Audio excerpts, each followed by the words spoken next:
Cool Direct, la web radio qui a vraiment l'air du Sud. Sur le www.cooldirect.fr.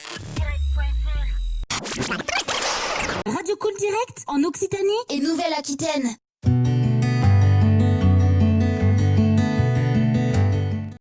En fin de saison dernière, donc tout début novembre, donc on était venu rencontrer l'ancien propriétaire qui vendait le bateau et son activité, et on est tombé amoureux de la région, de son patrimoine, de sa convivialité, de la gouaille de Jean-Pierre et du vin de Buzet. Donc on s'est rencontrés de nombreuses reprises durant l'hiver, et puis on a décidé de travailler ensemble sur plein de projets. Alors le bateau, qu'est-ce que c'est? C'est d'abord une gabarre sous la forme d'un coutrillon de l'époque, qui pouvait amener à peu près 75 personnes sur le bateau pour des croisières d'1 heure ou des croisières déjeuner de 2 heures. Donc avec le virus et les nouvelles normes sanitaires, on a décidé bien sûr de privilégier la santé de nos clients, de nos amis, on va dire, et on va limiter à entre 35 et 40 selon les dispositions la possibilité de faire des croisières. On maintient en fait ce que faisait notre prédécesseur, à savoir des croisières d'1 heure, des croisières déjeuner de 2 heures, et on va développer toute une activité touristique autour via une terrasse et les produits locaux, donc sur laquelle on va pouvoir déguster le foie gras de Jean-Pierre, son pâté, les vins de Buzet, tout un tas de produits locaux. L'idée, c'est vraiment de valoriser le terroir du Lot-et-Garonne. On a la chance d'être dans la nature, de vivre des moments qui peuvent être incroyables ici. Et on a envie, en famille, puisque ma femme va piloter le bateau, ça sera la capitaine.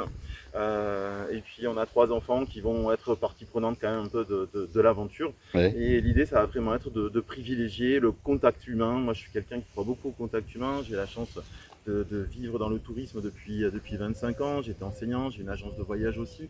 Donc le contact humain était vraiment important pour moi. Et c'est ce que j'ai voulu recréer. Et c'est ce qu'on attend de pied ferme à partir de début juin, là où on pourra ramener le bateau et commencer à revivre normalement.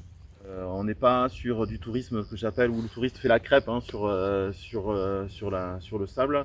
Là, on est vraiment sur d'autres valeurs, sur un autre tourisme. On va pouvoir rallier aussi bien le côté nature que le côté culture. Nérac, c'est quand même une cité royale. Il y a tout un tas d'anecdotes à connaître. Et puis, toute la région vit grâce à sa gastronomie, sa culture, sa nature, son patrimoine. Donc ici, il y a vraiment tout pour tout le monde.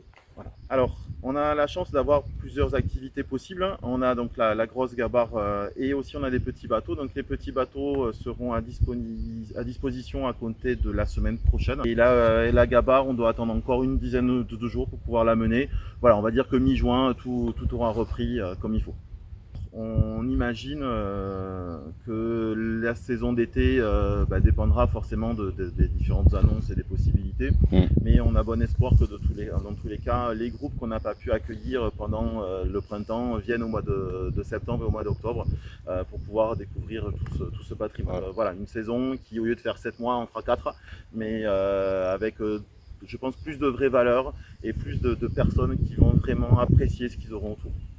J'aide mes parents dans tout ce qui est la communication. Je leur prépare leurs brochures, leurs flyers et peut-être bientôt un site internet. On a un site internet, donc les Croisières du Prince Henri, mais je suis en train de développer une autre activité qui est une agence réceptive où le but va être vraiment de faire la promotion du territoire et de créer des voyages sur mesure pour toutes les personnes qui vont vouloir venir, alors les individuels, les groupes, les entreprises. Et c'est pour ça que l'amitié que j'ai pour Jean-Pierre et Hervé aussi de la cave de Buzet, tout ça, nous a permis vraiment de travailler en harmonie parfaite et puis de monter des produits vraiment intéressants pour répondre aux besoins de chacun. Parce que moi, ce que j'aime quand je construis des voyages, c'est que ça soit vraiment à la demande du client. On part d'une page blanche et puis on crée le voyage ensemble. Il y a une vraie démarche de création, c'est pas du programmé comme on peut le voir sur Internet. On répond aux besoins des clients et ça permet vraiment d'avoir un voyage individualisé.